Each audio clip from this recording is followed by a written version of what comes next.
एक बड़ी ही shocking update है। तमिलनाडु, केरला, मध्य प्रदेश में कफ सिरप से बच्चों की मौत हो गई है। इसका मेन कारण बताया जा रहा है cold drink cough syrup.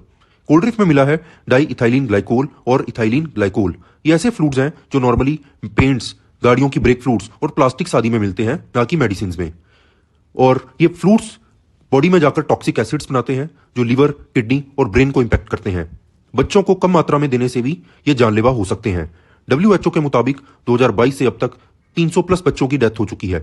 WHO ने गवर्नमेंट को सर्विलियंस को स्ट्रेंथन करने के लिए कहा है, सब स्टैंडर्ड्स मेडिसिन को हटाने के लिए और फार्मास्यूटिकल सप्लाई चेन के ऊपर स्ट्रिक्ट चेक रखने के लिए कहा है। ऐसे ही करंट अपडेट्स के लिए सब्सक्राइब करें।